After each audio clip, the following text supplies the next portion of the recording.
Hi everyone, welcome to this week's reading. This is for the 5th of March through to the 11th of March 2018. So, as usual, I'm going to talk about the astrology for the week ahead. And this week, quite a few different things going on.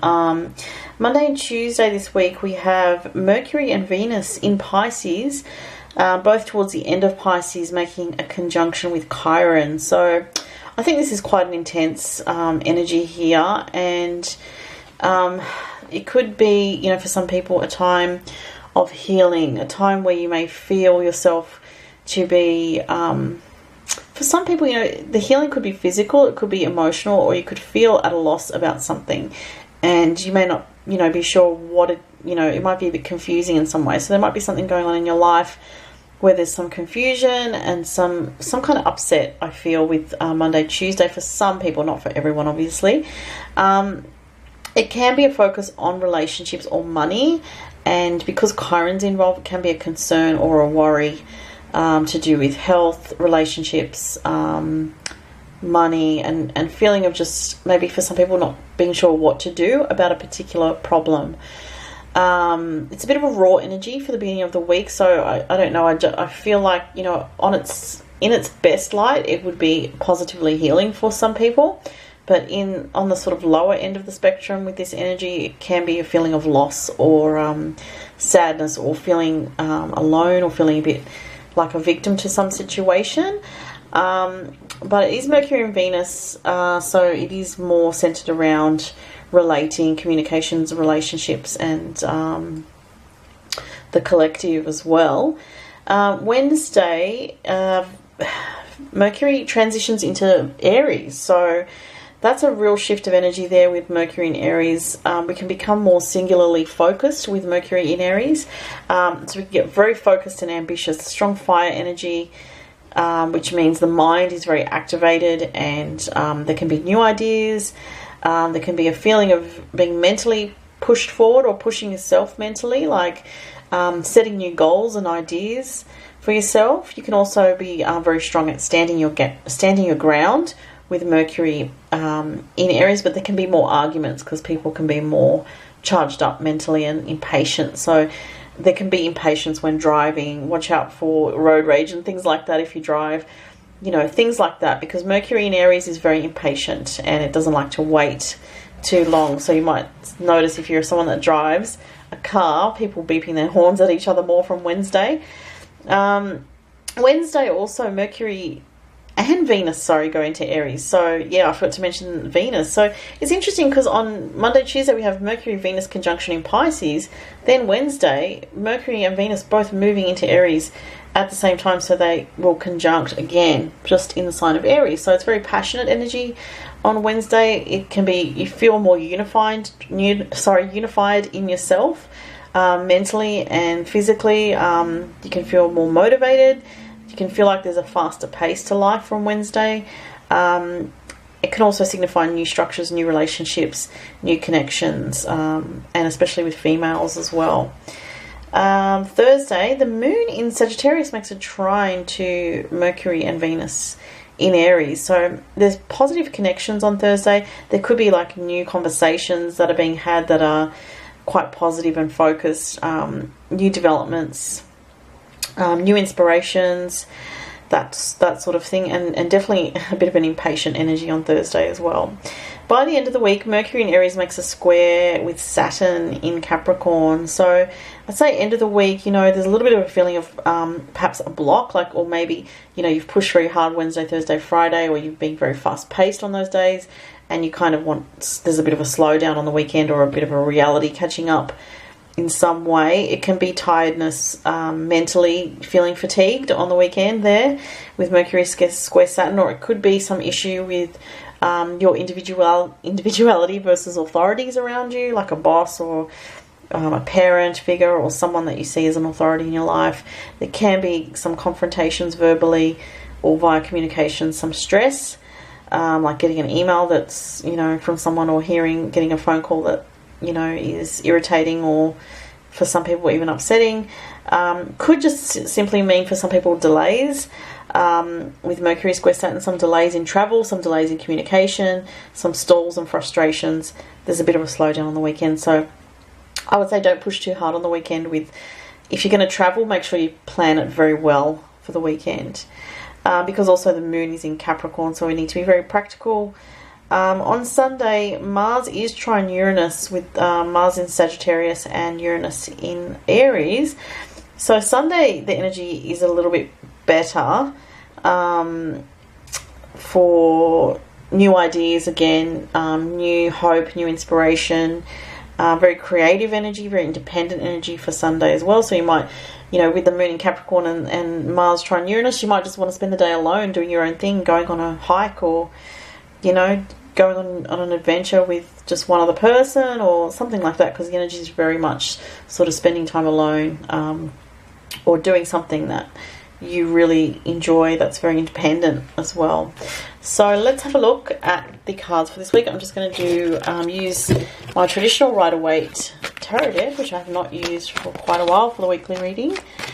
And then I'm actually going to get a couple of oracle cards, one from the numerology guidance cards and one from messages from your animal spirit guides, which I've also not used for a really long time.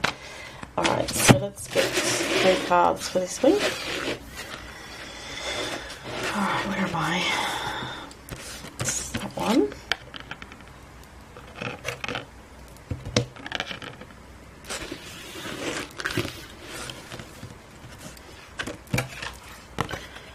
That one.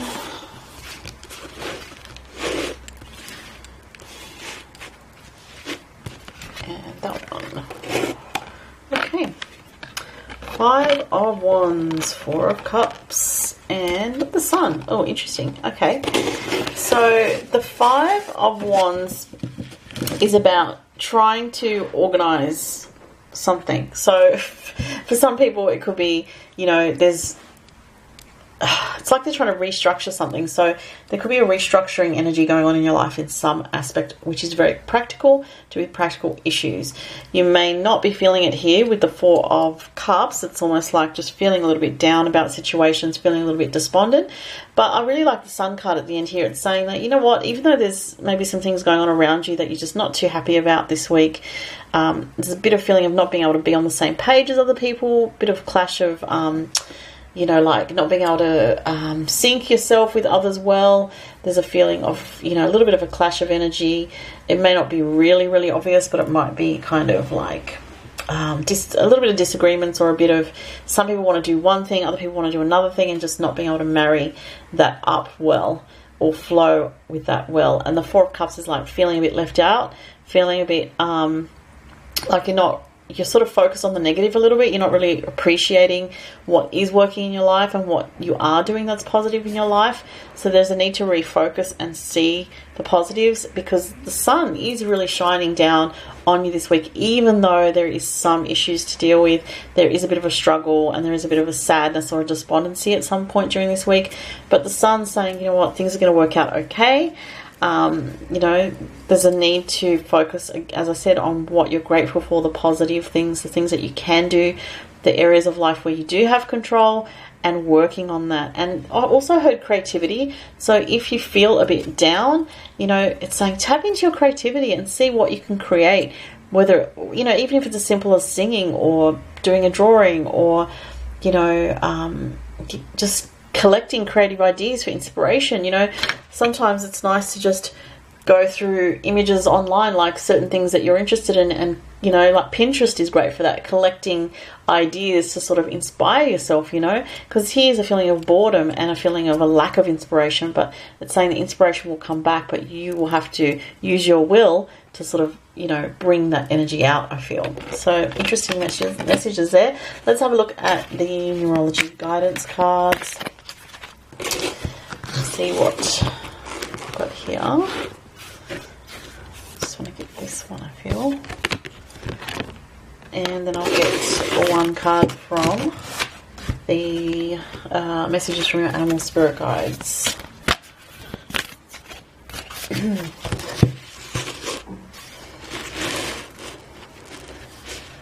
It's this one here.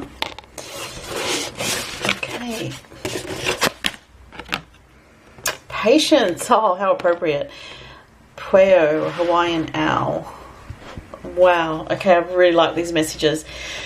So the number 2, patience. Okay, that is really relevant because I just said earlier that when I was talking about the astrology for this week, that from Wednesday we're going to have Mercury and Venus both in Aries conjunct each other, and it could create some feelings of impatience.